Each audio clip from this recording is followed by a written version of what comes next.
Nos encontramos una vez más por estos medios, saludándonos nuevamente en la alegría de poder contemplar y meditar o reflexionar con la palabra de Dios, continuando con el Evangelio de San Marcos, ya entrado en el capítulo 9, que es como la parte central del Evangelio.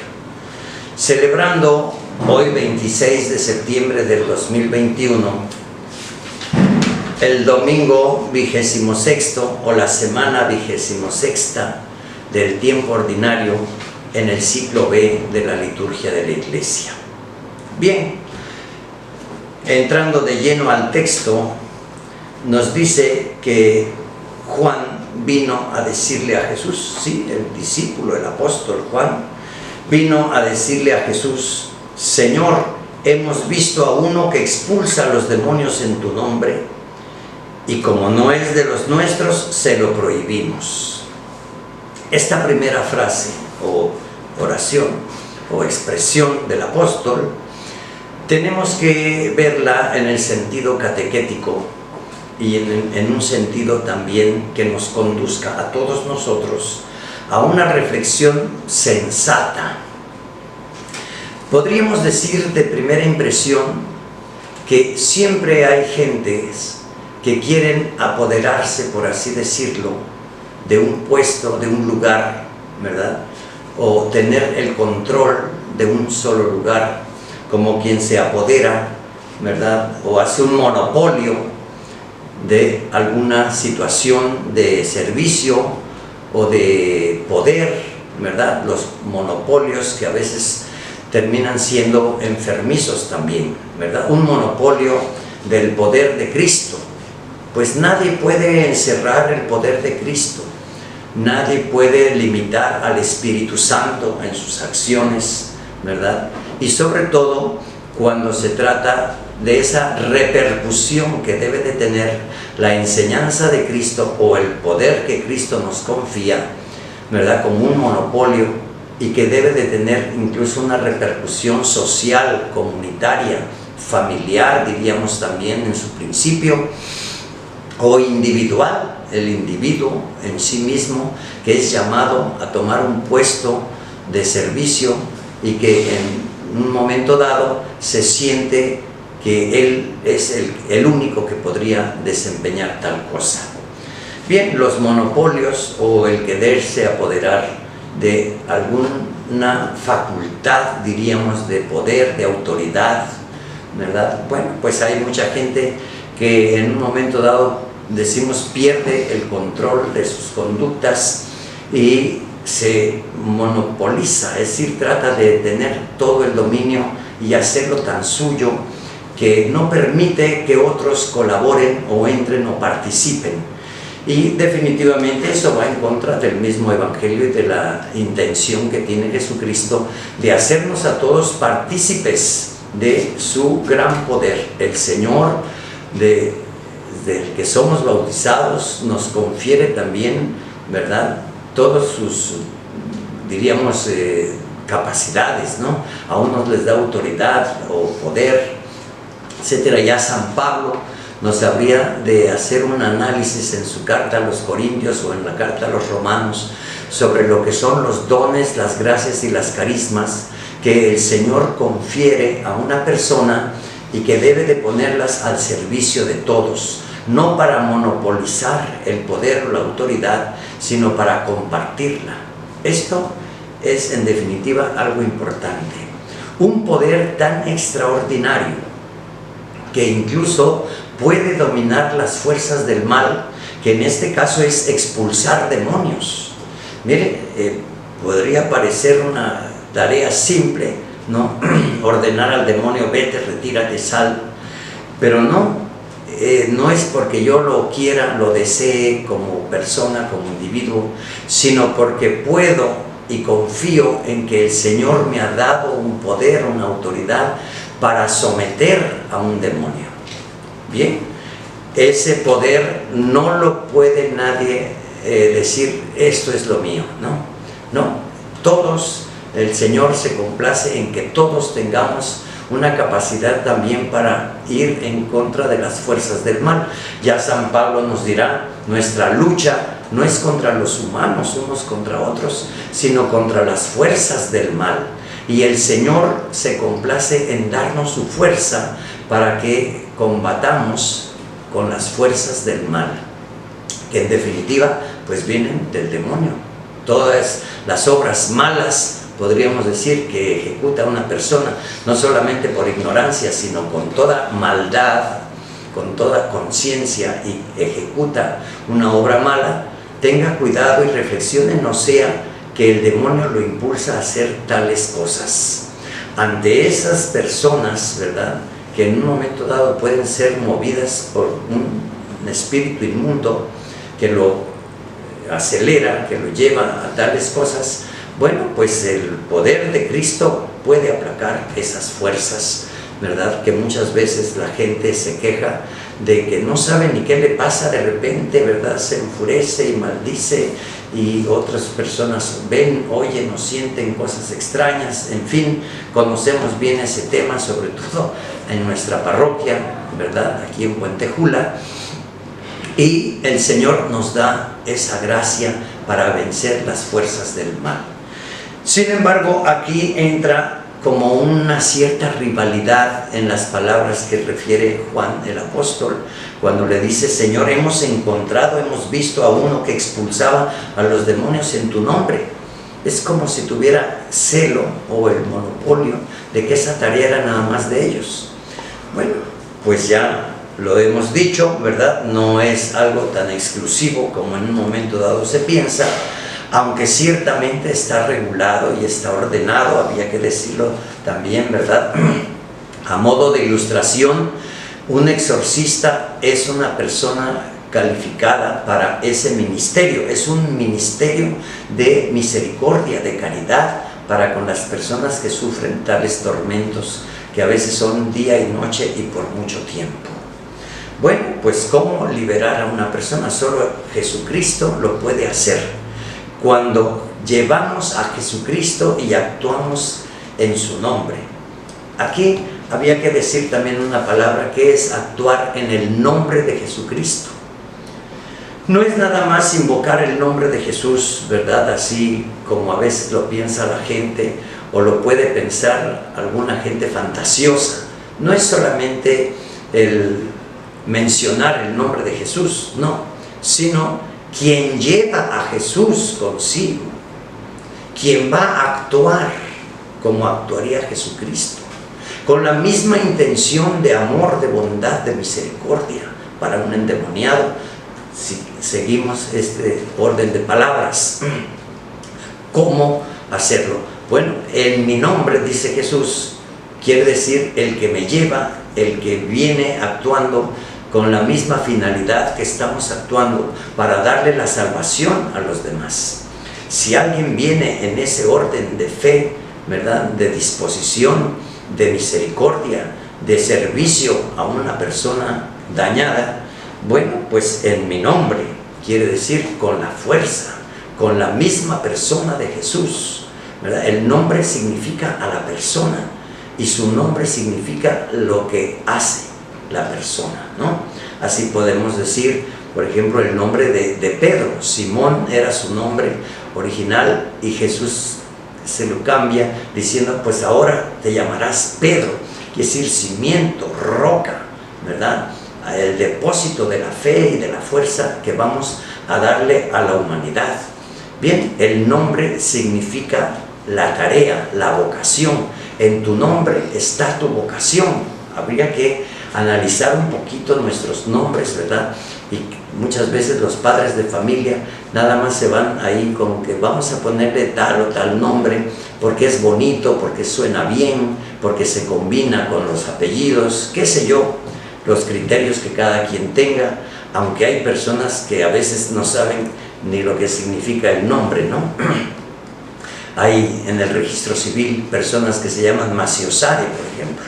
Pues es una cosa tonta, ¿no? O Jennifer, que es el demonio del fuego, ¿no? Que no es ni Juana, ni Juan, ni nada. Jennifer es un demonio, es el nombre de un demonio. y sin embargo le ponen este tipo de nombres.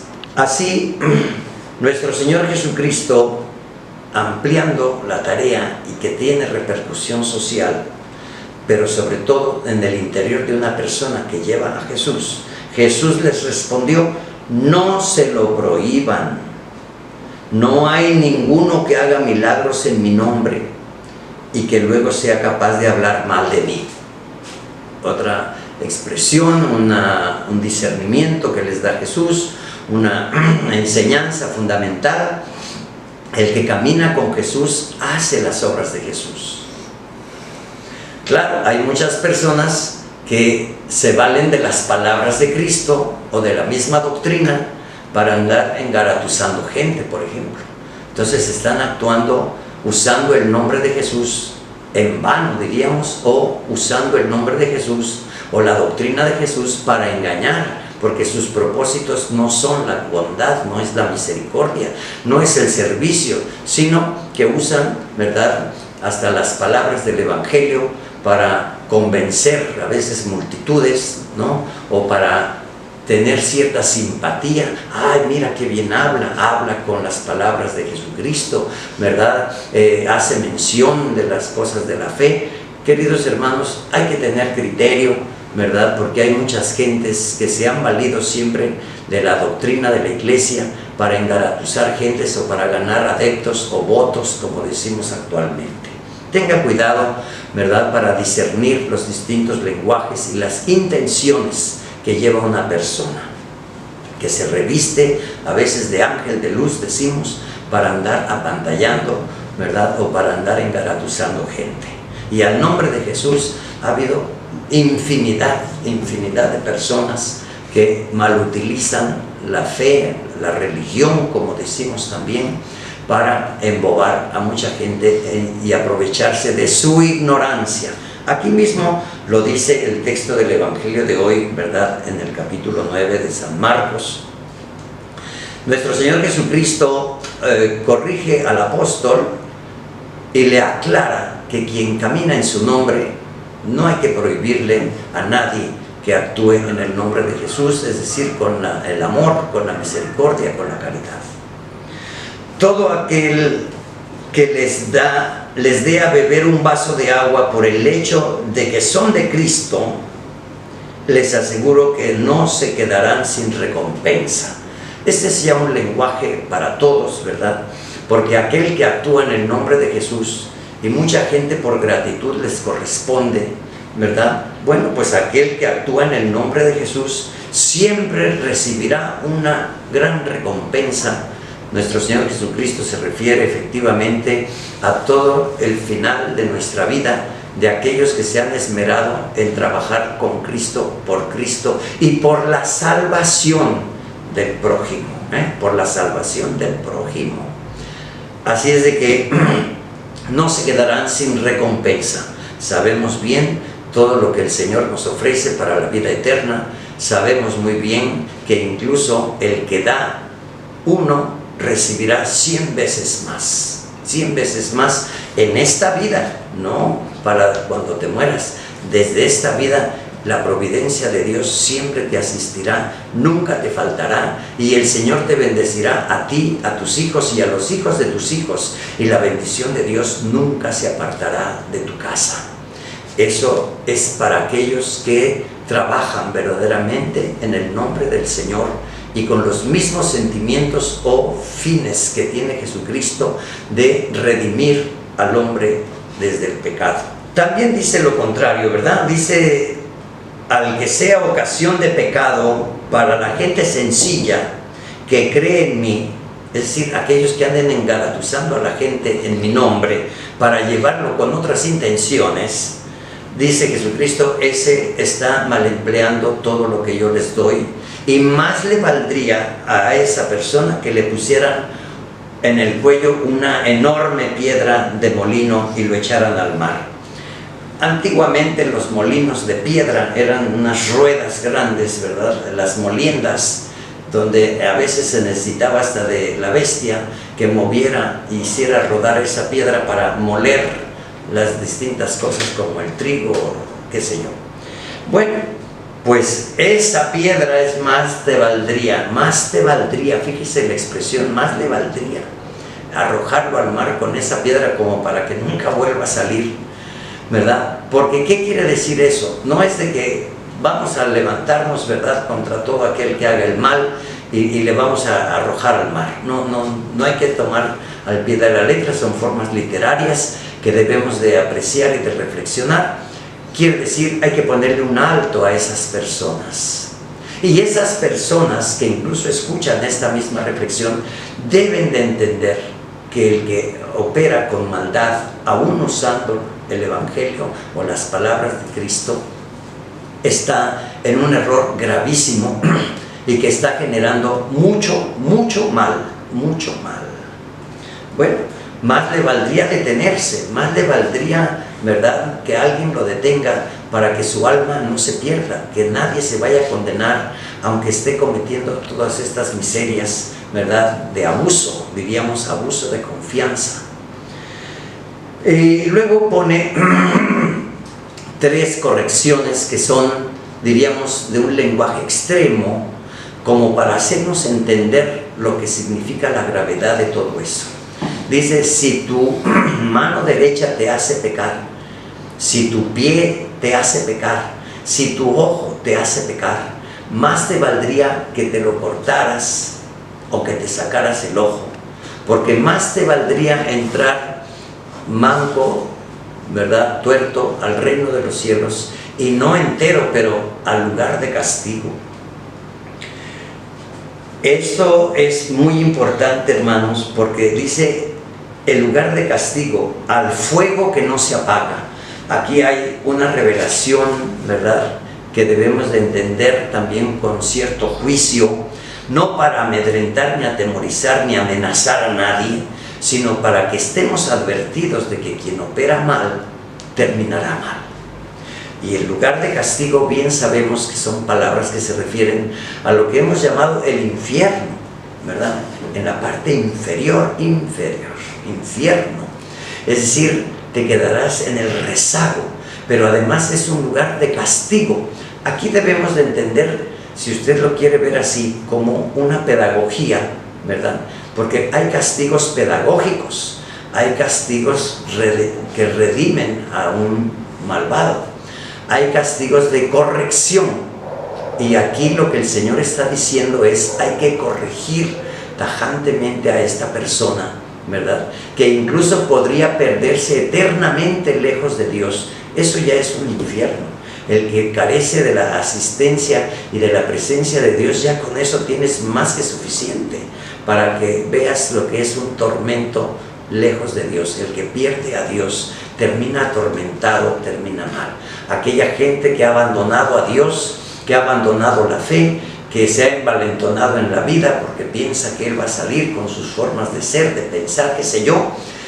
Queridos hermanos, casi siempre tenemos un regreso de muchas personas, afortunadamente muchas personas, que dicen, he dejado la iglesia, he dejado la oración, he dejado la misa, he dejado la comunión, no hago obras de caridad, he hecho la maldad, he hecho... Bueno, y yo a veces les pregunto, bueno, ¿y cómo te fue desde que dejaste a Dios? Mal, Padre, me ha ido muy mal, por eso estoy aquí, ¿verdad? El Señor tiene un momento también para corregirnos. Ya nos diría también el Evangelio, ¿verdad? El Señor corrige y reprende a los que ama. Sí, sí te amo, sí te acepto con todas tus carencias y deficiencias, pero corrígete. Camina, toma el camino de los mandamientos para que no hierres, para que no te equivoques, para que no generes maldad. De hecho, el Salmo responsorial de este domingo, ¿verdad?, el Salmo 18, que es el Salmo de la ley, el Salmo más largo de la Escritura, que es todo un elogio, ¿verdad?, a la ley. Los mandamientos del Señor alegran el corazón, la ley del Señor es perfecta del todo, reconforta el alma, inmutables, es decir, no cambian sus palabras, y hacen sabio al sencillo, es decir, aquel que los recibe, los mandamientos, con alegría, con entusiasmo, porque busca incluso su propia superación y lograr las metas de este camino. Pues con estas palabras el Señor nos advierte el futuro de una persona. ¿Cuántas gentes están inquietas por conocer su futuro, verdad? O la meta a donde va a llevarles este modo de vida que tienen ahora. Mucha gente tal vez irreflexiva ni piensa en el futuro, ni se prepara, descuida su vida de relación con Dios. No nos relacionamos a sabiendas de que de Dios viene todo poder para vencer el mal y superarnos. Sin embargo, mucha gente lo ha abandonado, lo está ignorando. Y por lo mismo el mal crece porque el demonio no duerme, hermano, ¿verdad? Y tú te vas a hacer como un títere del demonio que te sopla, decimos, en las orejas, o te inspira cosas malas, desordenadas, ligeras, ¿verdad? Frivolidades. Dice en su carta, ¿verdad?, a los Corintios el apóstol San Pablo, la frivolidad, la majadería, la maledicencia, etcétera. No caigamos en eso, ¿verdad? Y sé riguroso incluso contigo mismo, sé exigente en las disciplinas, ¿verdad? Si tu mano te hace pecar, ¿verdad? Porque golpeas, porque robas, porque matas, qué sé yo, ¿verdad? Es una forma extrema del lenguaje. Pues más te vale entrar manco al reino de los cielos y no con las dos manos al lugar de castigo. Termina diciendo, ¿verdad?, donde el gusano no muere y el fuego no se apaga.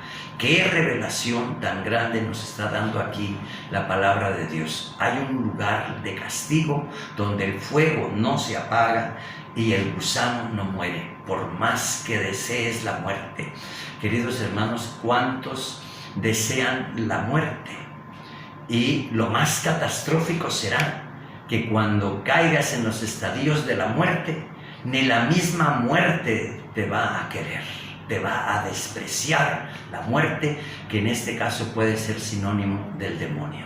Tú andas buscando en el ocultismo, en la magia, en el culto.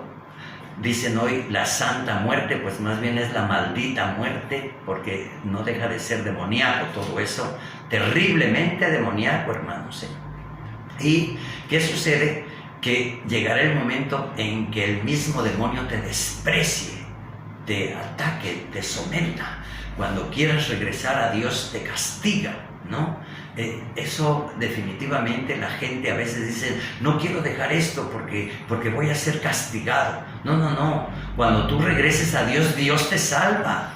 No temas dejar la muerte, no temas dejar el ocultismo, no temas dejar tu pecado, tu vicio.